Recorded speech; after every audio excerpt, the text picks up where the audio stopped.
गुरु प्यारी साध संगत जी, राधा स्वामी जी। गुरु प्यारी साध संगत जी, मन को अगर शांत रखना है तो ये आदतें छोड़नी होगी।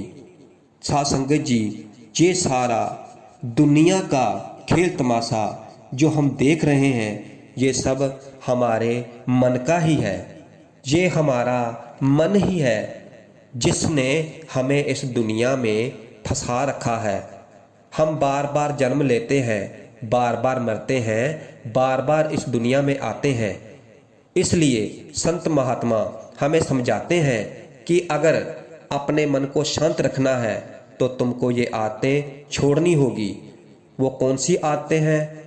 एक बार एक महात्मा जी सत्संग फरमा रहे थे तो तभी कुछ ही देर के बाद एक व्यक्ति उस सत्संग में पहुंच जाता है और सत्संग समाप्त होने के बाद वो व्यक्ति उस महात्मा से मिलता है और कहता है कि महात्मा जी, आप हमेशा सबसे कहते हैं कि ध्यान करो, भक्ति करो, लेकिन ध्यान करना तो बहुत दूर की बात है।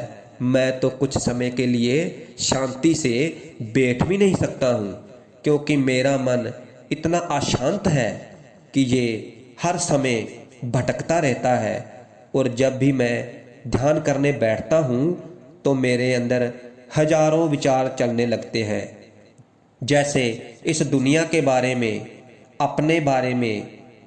अपने साथ जो बीता है उसके बारे में, लोगों के बारे में और अपने भविष्य के बारे में। और इतने ही नहीं, ना जाने कितने ही विचार मेरे मन में चलते रहते हैं और मैं इन्हें रोकने की बहुत कोशिश करता हूँ, लेकिन जब ये नहीं रुकते तो फिर मैं बेचैन होकर ध्यान से उठ जाता हूँ। महात्मा जी, आप ही मेरी इस समस्या का कोई हल मुझे बताओ। फिर संत जी बोले कि मैं क्या कर सकता हूँ, ये तुम्हारा ही मन है जो तुम्हें एक मिनट आंख बंद करके बैठने नहीं देता है। तुमने अपने मन को कितना आज़ाद कर रखा है। फिर वो व्यक्ति बोला कि महाराज, मैंने बहुत कोशिश की लेकिन मुझे मेरी इस समस्या का कोई हल नहीं मिला, इसीलिए तो मैं आपके पास आया हूँ। अब आप ही मेरी इस समस्या का कोई हल निकालें।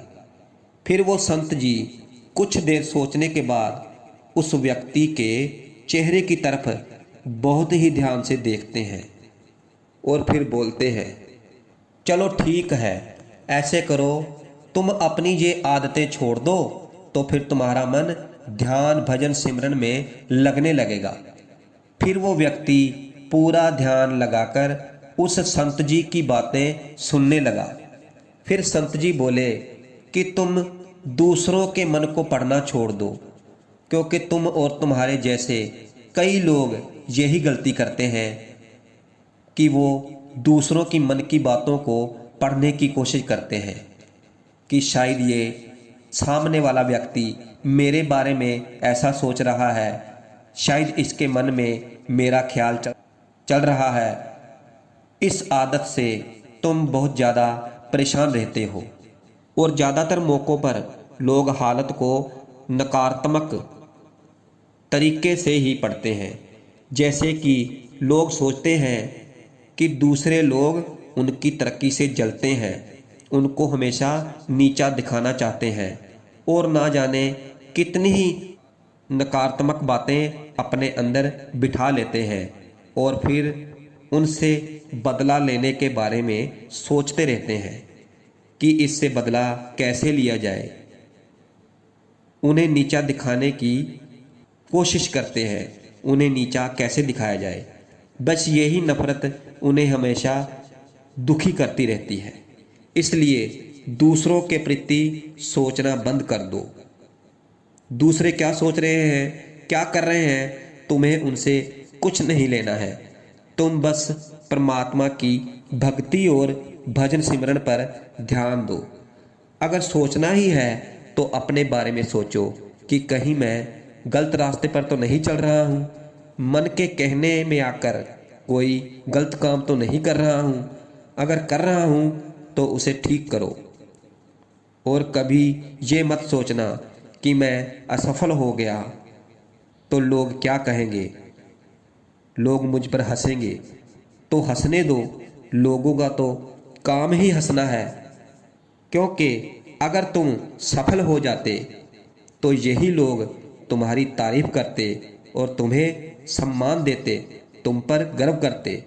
क्योंकि अगर तुम अपने सफल होने पर दूसरों से तारीफ की उम्मीद करते हो तो फिर तुम्हें अपने असफल होने पर दूसरों को हंसता देखकर दुखी भी नहीं होना चाहिए।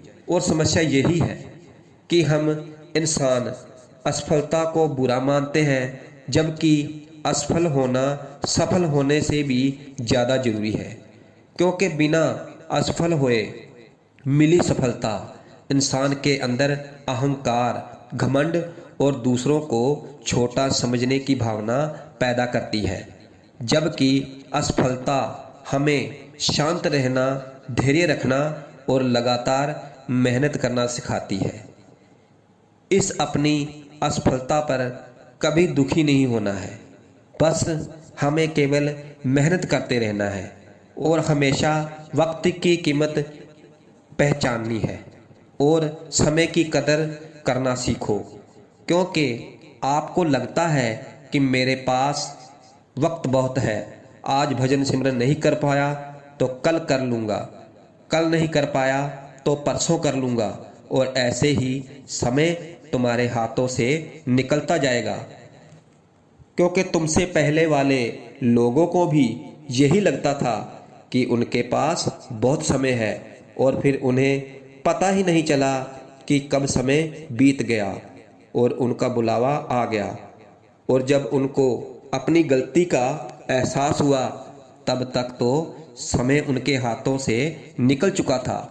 केवल पश्चाताप ही था कि सारा जीवन व्यर्थ के कामों में ही बर्बाद कर दिया। जिस काम के लिए हमें उस परमात्मा ने भेजा था, परमात्मा की भक्ति, भजन सिमरन, ये तो किया ही नहीं और वो खाली हाथ आए और खाली हाथ ही चले गए। इसलिए जब तक ये जीवन है इसे अच्छे कामों में लगाओ, दूसरों की मदद करने में और मानवता के कल्याण में और परमात्मा की भक्ति और सिमरन में लगाओ। इसलिए समय को बर्बाद मत करो और समय की कदर करो। और कभी भी ये मत सोचना कि और सत्संगियों ने नामदान लिया है, उनका तो कुछ बना ही नहीं, उनको तो तरक्की मिली ही नहीं। इसलिए दूसरों के बारे में मत सोचो, क्या पता उन्होंने सतगुरु की आज्ञा का पालन न किया हो, सतगुरु की बताई हुई जुगती के अनुसार भजन सिमरन न किया हो, अपने मन के अनुसार भजन सिमरन किया हो, इसलिए उनको सफलता ना मिली हो। और हो सकता है तुमको सफलता मिल जाए, तुम तरक्की कर जाओ।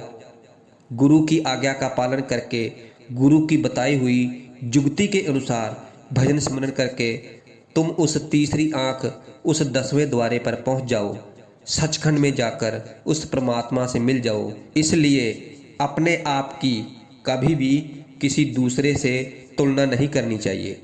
अपना जो असल कार्य है वो करना चाहिए। इसलिए किसी दूसरे व्यक्ति को असफल देखकर ये सोचना छोड़ दो कि मैं भी असफल हो जाऊंगा।